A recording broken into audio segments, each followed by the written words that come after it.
მოგესალმებით კიდევ ერთხელ ხალბატონებო და ბატონებო, ბრუნდებით პირდაპირ ეთერში უკვე შუადღის ფორმატით. დილამ ძალიან საინტერესოდ ჩაიარა და ახლა არანაკლებ შეიძლება მეტადაც საინტერესო შუადღის ფორმატი გელით წინ საერთაშორისო თემებით, საინტერესო თემებით და რა თქმა უნდა სტუმრებით.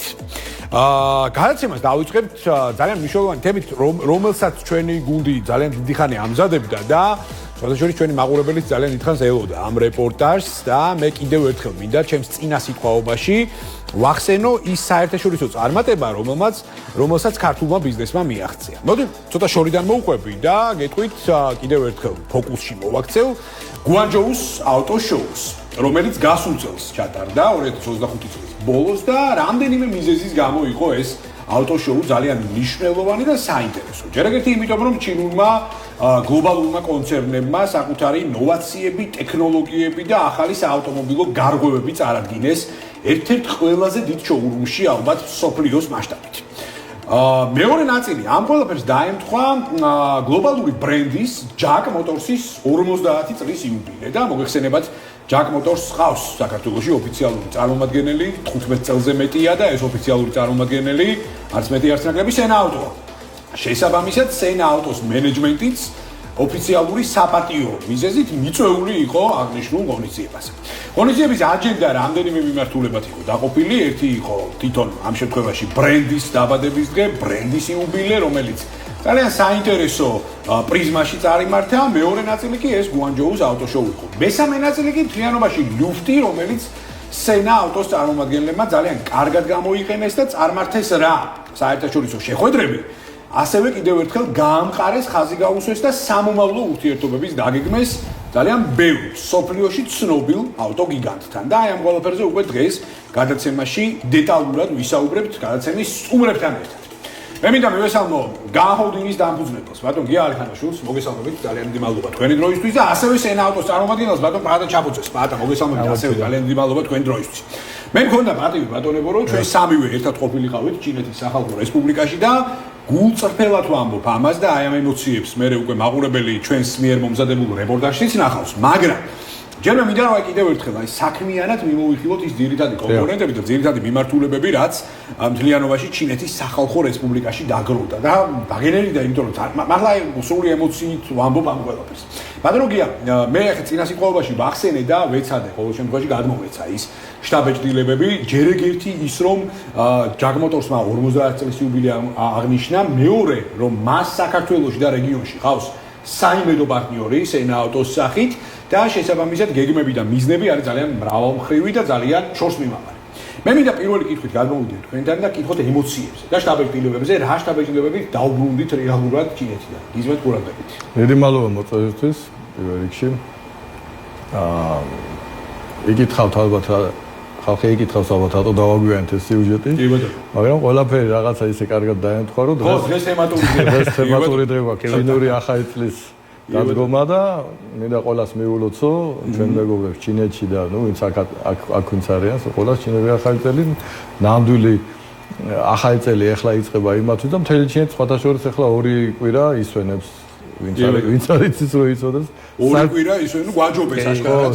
ხო, არ გადაიღეს. კი ბატონო. ხო და ნუ ახლა ჩვენც ისე გამოგვივიდა რომ ჩვენ შესვენება გვაქვს ახლა ჩინელებთან ურთიერთობაში, მაგრამ ამას ჩვენ ყოველთვის ვიყენებთ ერთმანეთში, ვინც ხაზზე ყავს, რომ რაღაც უფრო წყნარი გეგმარება გაკეთდეს, ურთიერთობა დაალაგდეს და რაღაცეები მიწვევთ მოვწეროთ ერთმანეთს და აი როგორც კი ჩაერთვება ხოლმე სამუშაო რეჟიმი, უკვე მზად ვიყოთ შემდეგი ნაბიჯებისთვის. რაც შეეხება თვითონ გუანჯოუს ავტოშოუს, აქ ორი მიმართულება ჰქონდა, როგორც აღნიშნე, ერთი იყო გუანჯოუ ითვლება ინდუსტრიულ და ერთ-ერთ, ნუ შანხაის მერე ერთ-ერთ წამყვან ქალაქად და ამიტომაც შანხაიში, პეკინში და გუანჯოუში ტარდება ავტოშოუ ყოველ წელს. და ჩვენ ყოველთვის ისე ვიყავით ხოლმე, რომ ან შანხაიში მივდიოდით ხოლმე, ან პეკინში და წელს შარშან იყო პირველად, თორსა გუანჯოუს ავტოშოუ წავედა და საკმაოდ განსხვავებული აღმოჩნდა. რადგან აქ საერთოდ აი ვთქვათ პეკინში ყველა ცდილობს, რომ რაცა უნდა პატარა თუ დიდი ფირმა იყოს თუ საშუალო ყველა წავიდეს. იმიტომ რომ იქ მთავრობაა და უნდათ დაინახოს. აქ იყო კონკრეტულად მოძლიერებული ფეხზე მდგარი ფირმების მოდელები წარმოდგენილი და რა თქმა უნდა ჩვენი პარტნიორების ახალი მოდელები და ზუსტად აქ Jack Motors-მა წარმოადგინა ფლაგმანური პირველი ჩინეთში და ალბათ სოფლიოშიც ბიზნეს კლასის და პრემიუმ კლასის სედანი Maestro. კი ბატონო. რომელიც აქვე დაუძინა ბატონო გია Huawei-სთან კოლაბორაციით გაკეთდა.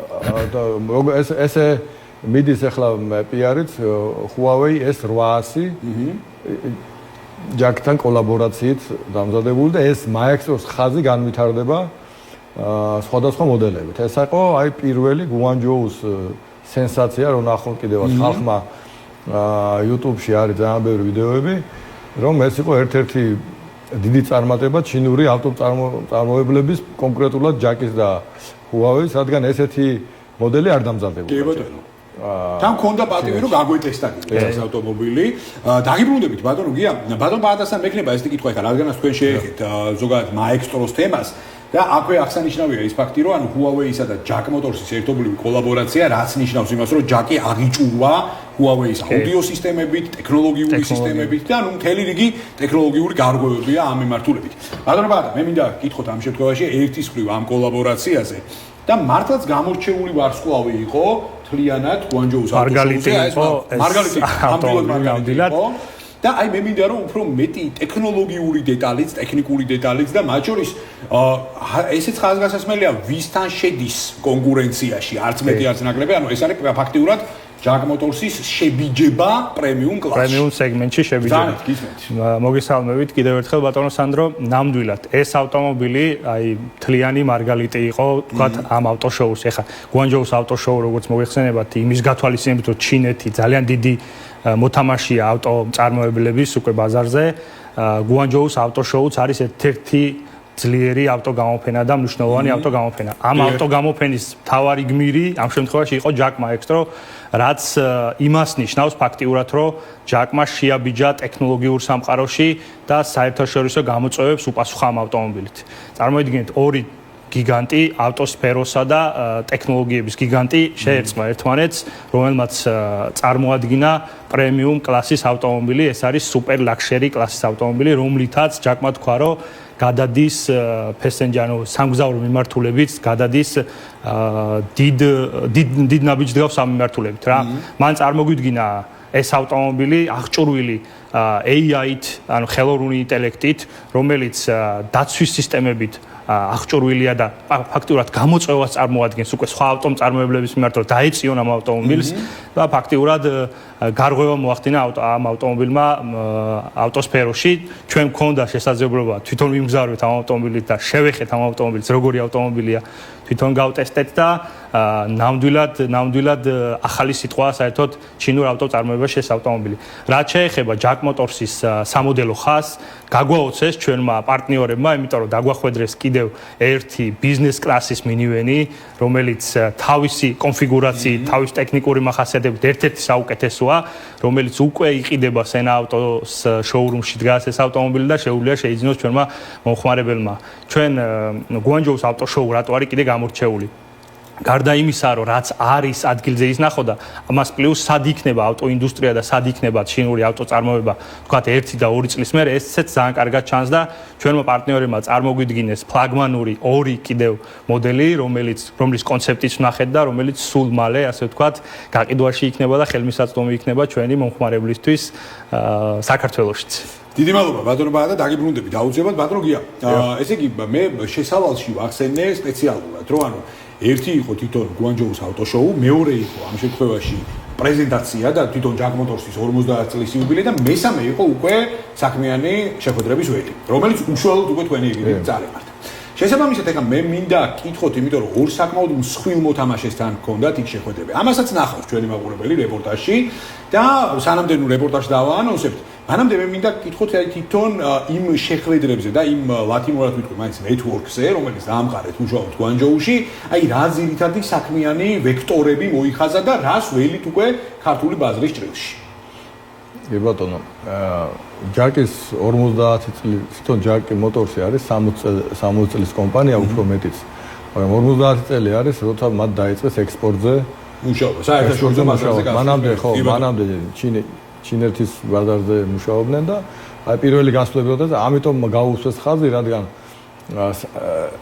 საერთოდ ყველა ჩინურ კომპანიას უჭირს ახლებს განსაკუთრებით ვიძახი საერთაშორისო ბაზარზე მუშაობა. აქ უნდა ყავდეს სპეციალური გუნდები, უნდა ყავდეს ამ დისტრიბუტორებთან ნეტვორკინგი, უნდა გქონდეს after sales-ი და ნაწილები და მთელი ამბავია, რომელიც ჯაკმა მოახერხა ძალიან კარგად ამ ხნის განმავლობაში და უკვე 100-ზე მეტ ქვეყანაში აქვს დაალაგებული სისტემები. რა თქმა უნდა, ეხლა თვითონ ლოჯისტიკური პრობლემების გამო ხდება, რომ რაღაცეები შეიძლება თქვათ დაგვიანდეს, რაღაცა მალე ჩამოდის რაღაცა, მაგრამ ეს ყველგან არის, ეს მარტო ჩვენთან არ ხდება. ყველგან ხდება ეს, მაგრამ საბოლოო ჯამში მათ მიაღწიეს იმ დონეს, რომ შეუძლიათ მართონ ჩინეთიდან ამ კომპანიას, შეუძლია მართოს თავის პარტნიორები 100-ზე მეტ ქვეყანაში. ეს მინდოდა მეთქვა. მეორე საკითხი, რაც ვკითხეთ, ჩვენ კარგად გამოვიყენეთ ერთობლივად, სხვათა შორის თქვენ შეწლებოდით ეს პერიოდი და რამდენიმე დიდ კომპანიას შევხვდით, რომლებთანაც ჩვენ ადრე გქონდა მოლაპარაკება სხვათა შორის და ესე შეხვედრები არ ვიყავით, მაგრამ ეხლა ორ საკითხს მინდა ხოლოდ გავუსვა ხაზი. ეს არის იცი ჩვენმა მომხმარებელმა და მეორე წელია თუ მესამე წელია ალბათ, ხო ეხლა მესამე წელია ჩვენ Skywell-ის ელექტროავტომობილებს ვყიდით და ვემსახურებით ასევე ოფიციალური გარანტიით და ნაწილებით, მაგრამ ეხლა გქონდა უფრო გაფართოებული შეხვედრა. ეს არ შემოიფარგლება მარტო სამგზავრო ტიპის ავტომობილებით, მხოლოდ Skywell აწარმოებს მხოლოდ ელექტროავტომობილებს, მხოლოდ და იქ შედის ავტობუსებიც, იქ შედის სატვირთოებიც, იქ შედის სხვათა შორის დიდი მანქანებიც, აი მაგალითად თბილისში რო დადიან და მშენებლობებზე რომ მუშაობენ, აი ესეთი ოღონდ ელექტრო ვარიანტები, რომელიც აი საერთოდ ფანტასტიკა არის, იმიტომ რომ სამშენებლო სექტორი იცით როგორ აბინძურებს ამდენი მანქანა ჰაერს და ამას ჩვენ ნელ-ნელა დავძრავთ და ზუსტად ამიტომ ველაპარაკეთ და ჩავედით, რომ არ გვაინტერესებს მხოლოდ სამგზავრო და სადაც ძალიან დიდი კონკურენციაა მოგეხსენებათ, არამედ გვინდა უკვე რომ ევროპული სპეციფიკაციის ხაზს ვსვავ, ევროპული სპეციფიკაციის მინივენები, ევროპული სპეციფიკაციის სატვირთო ელექტროავტომობილებზე დავიწყოთ მუშაობა და წამოყვნენ ეს ხალხი და სხვათა შორის ორი ქვეყანა მოგვცეს მართვაში და ვფიქრობთ, რომ ამ ორ ქვეყანაზე დავიწყებთ საქართველოში და მე ადავად სომხეთზეც და ვფიქრობთ, რომ ამ ორ ქვეყანაზე ჩვენ ამ ბრენდს კარგად განვავითარებთ, მით უმეტეს კიდევ ვიმეორებ, არსად და არავის არ აქვს სამშენებლო თუ სატვირთო ავტომობილების ასეთი დიდი ხაზი. პლუს ავტობუსები, საქალაქო ავტობუსები, რომლებიც ასევე ევროპული სტანდარტებით უზადდება. კი ბატონო, ნოუ-ჰაუა, ცალსახად ნოუ-ჰაუ არის და შესაბამისად ამ მიმართულებით დარწმუნებული ვარ სენაავტო იტყვის თავის ღირსეულ სიტყვას. სხვათა შორის ეს არ არის პირველი შემთხვევა, ხა პატარა გეოგრაფიული გადახვევა გავაკეთოთ უცბად კორეაშიც, იმიტომ რომ საკმაოდ საინტერესოდ შეხვდით წელს თლიანობაში 2026 წლის დასაწყისზე. იქაც ერთად ვიყავით. მე მაგ კარგი. რაშია საქმე, ნუ ეს ნახევრად ხუმრობით რა თქმა უნდა, მაგრამ აი კორეაში ვიზიტის თემებიც მინდა ვკითხოთ და ჩავშალოთ. მოგეხსენებათ კორეაში საავტომობილო ბიზნესი ერთ-ერთი პირველი ბიზნესია და ძალიან ბევრი ავტომობილი საქართველოს იყიდება კორეული. ჩვენ 2018 წლიდან მუშაობთ ასეთი სახელით კორეასთან სანგიონგის ავტომწარმოებელთან და ნუ მე რებრენდინგი არის და ეს კომპანია პანდემიის დროს გამოიტანეს აუქციონზე და მათში პარტნიორად შევიდა KGM-ი, ესეთი სახელით KGM, რომელიც მანამდე მხოლოდ ავტობუსებს აწარმოებდა და შემოიერთა ეს ძალიან სამოდელო ხაზი, განაახლა და უკვე კორეაში, ჩვენი კორეაში ყოფნის დროს შევხვდით ჩვენ მას და უკვე განახლებული მოდელები, განახლებული სისტემები, უკვე თანამედროვე ტექნოლოგიებით აღჭურვილი სამოდელო ხაზი მოგვცეს, რაც ჩვენი ქვეყნისთვის ძალიან დიდი წარმატებაა, რადგან უკვე საქართველოში მესამე კორეული გიგანტი შემოვიყვანეთ, უკვე KGM-ის სახელით და პირველი 20 ავტომობილი მაშინდელი შეკვეთილი უკვე თბილისშია და ეხლა ვიწყებთ მათ გაყიდვებს. Rexton-ი არის ასე ეძახიან რამიანი ყველგანმავალი კარკასია თავისი უსაფრთხოების სრული სისტემები და 4x4-ზე ყველგანმავალ სატოვო გულისხმობ, რომ არის ყველგან მოვასვეძახით ხო, რომელიც 4-4-ია, მაგრამ ეს ნამდვილად off-road-ის მანქანად ითვლება, მაგრამ ამავე დროს არის ძალიან რბილი და აქვს ის ტექნოლოგიები, რომელიც უკვე თქვა 4-5 წლის წინ არ ქონდა და ეხლა ახალი ტექნოლოგიები წამოვიდა და ვფიქრობ, რომ ეს ავტომობილი იქნება ის საფლაგმანო KGM-ისთვის და მთელ შეცვლილ სამოდელო რიგს უკვე ჩვენ სექტემბრიდან დავიწყებთ შემოყვანას და კარგი ფეხი რო გქონიათ, დიდი მადლობა. ერთად რო ვიყავით. კი ბატონო, ხო, ძალიან კარგი ბიზნეს ტური გქონდა მაშინ. ასე რომ ჩინური და მარტო ჩინური აღარ არის, ეხლა უკვე კორეული სენა ავტოჯგუფიც გვაქვს და შესაბამისად გვინდა რომ საკუთარი ბრენდიც განვავითაროთ და მალე გავაკეთებთ პრეზენტაციას, სადაც სენას ბრენდი, ჩვენი ბრენდი უკვე 4 მოდელით იქნება წარმოდგენილი, აი ველოდებით ამ ამბავს. ეხლა მათ კიდე ნახევრად ხუმრობით მინდა და ჩამეცობ, კაი ფეხი რომ აქვს ბაგას. სენას ავტომობილი შენობით ბიზნესთან ძალიან ბევრი, ასე ვთქვათ, დადებითი შეფასება დაიმსახურა აი ამ ძალიან მაგარმა პროექტმა, რასაც ვახორციელებთ ერთად. ბატონო ბატონო, თქვენ ახსენეთ და ეხლა მე მინდა რომ უფრო აი სიღრმისეულად გავშალოთ ეს თემა. სხვადასხვა იქ შეხვედრებზე მე მოკარი რამდენჯერმე ხური, როდესაც ანუ თვითონ ჩინელები ძალიან ესე აღფრთოვანებით უყურებდნენ იმ მოცემულობას, რომ უკვე ოფიციალური დილერშიპი შემოდის დღის წესებში და ესე აღარ იქნება რომ აი პირობითად დღეს საქართველოში რაც ხდება პირობითად როდესაც ბაზარი ამ კუთხით ეხა არ მინდა რაღაც ნეგატიური სიტყვა გამოვიყენო მაგრამ ნუ არ არის მაინც და მაინც დაცული ცოტა ველური ელემენტები შეინიშნება რა და ნუ ეს ძალიან დიპლომატიურად თქვი ეხა შეძლების დაგვარად ამიტომაც ეს საკითხები უკვე დადგა დღის წესრიგში. აუცილებლად. და ძალიან მალე უკვე ჩაირთო კიდე წამზომი, რეალურად წარმომადგენელი აღიჭურვება ყველა იმ ოფიციალური წარმომადგენელი აღიჭურვება იმ პრეფერენციით, რასაც მას მისცემს ოფიციალური დილერი და უბრალოდ მანქანა შემოვიყვანე გავყიდე, ეს თემა ნუ აღარ იქნება. და არის ამაში საკმაოდ მეორადებისთვის იქნება. მეორადებისთვის იქნება, თუმცა ახალი ავტომობილებისთვის აი წეღანაც თქვით რა ჩინეთი გადავიდა ახალ განზომილებაში, ეს იმას ნიშნავს, რომ ყველა მხრივ გადავიდა, იმიტომ რომ მათ უკვე აიღეს პასუხისმგებლობა თავიანთ ავტომობილებზე.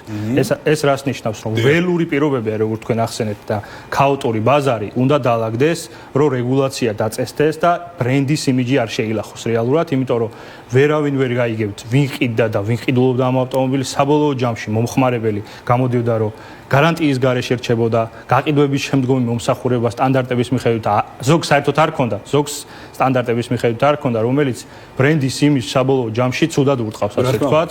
და ამ კუთხითაც დაიწყეს განვითარება და ეს იმას ნიშნავს, რომ 2026 წლიდან იქნება რეგულაცია ოფიციალური დილერის სტატუსის გარეშე ახალი ავტომობილების გაყიდვა შეიზღუდება და ოფიციალური დილერები აღიჭურვებიან ზუსტად იმ after sales კუთხით გადამზადებული კადრებით, სპეციალური ასე ვთქვათ მითითებებით, რომ ბრენდი განვითარდეს, ბრენდის სახელი არ შეილახოს და ასე ვთქვათ გამყარდეს მათი პოზიციები, იმიტომ რომ ზუსტად მათი ინტერესებია ის, რომ ბრენდის სახელი არ გაფუჭდეს, ასე ვთქვათ რა. და ეს რეგულაცია ჩარჩოში აქცევს ამ ყველაფერს და საბოლოო ჯამში შეიძლება ექსპორტზე ცოტა ცუდი მაჩვენებელი იქონიოს პირველ ეტაპზე, მაგრამ საბოლოოდ შემდეგ ეტაპებზე ეს აუცილებლად გაამყარეთ მას პოზიციებს და იმოქმედეს მათ ბრენდის იმიჯზე.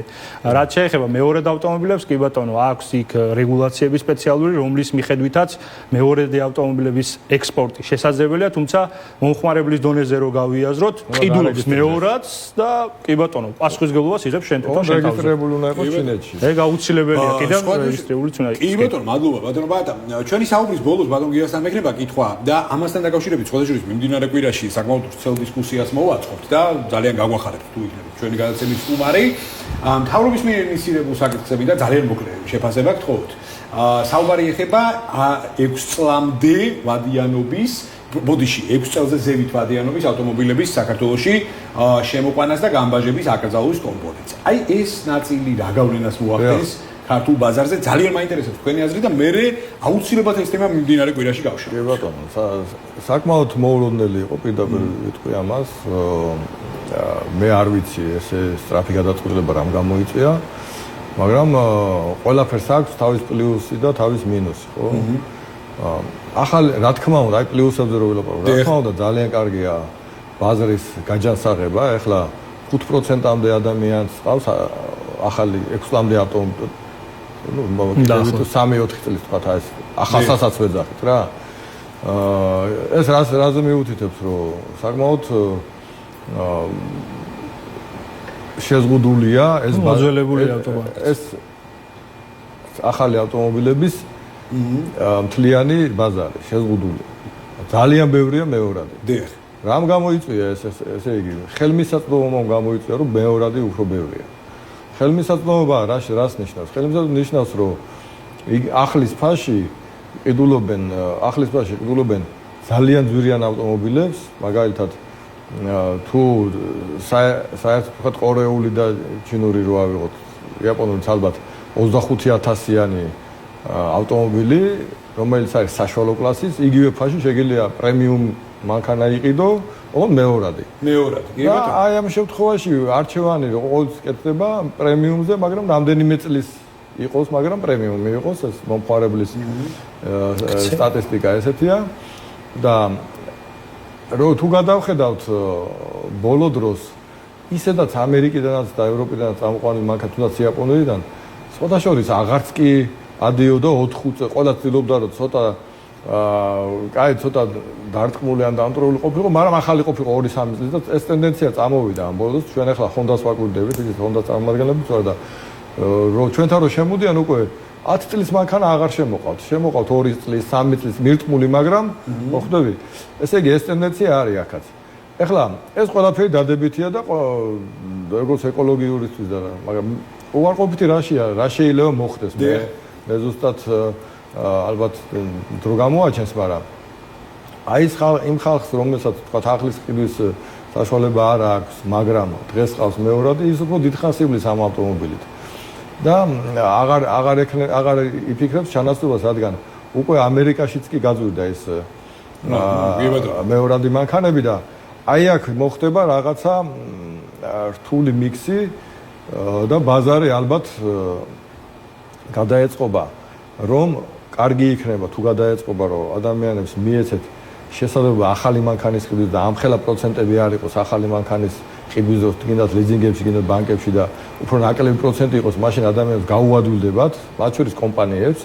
ახლა ჩვენ ხომ მუშაობთ კომპანიებთან და ლიზინგი აი ძალიან თუ არ ისა უჭირთ მაინც გადაწყვეტილების მიღება, რომ აი ლიზინგი ძვირია ეძახიან. აქ უნდა იყოს ფულის ხელმისაწვდომობა, რომ ახლები იყიდონ ხალხმა და მეორე საკითხია, რომ ხალხის და მე არ ვიტყვი კომპანიებს, აი თვითონ ინდივიდუალური ადამიანების ეკონომიკური მდგომარეობა უნდა ამოიწიოს, რადგან მათ შეძლონ 6 წლამდე ავტომობილის ყიდვა. აბსოლუტურად გეთანხმებით. სხვათა შორის აი როგორც დაკვირდით, ამ თემას უკვე მიმდინარე კვირაში გავშლით, დეტალურად ვიმსჯელებთ ამ საკითხსა და დიდი სიამოვნებით გიმასპინძლებთ პირდაპირ ეთერში.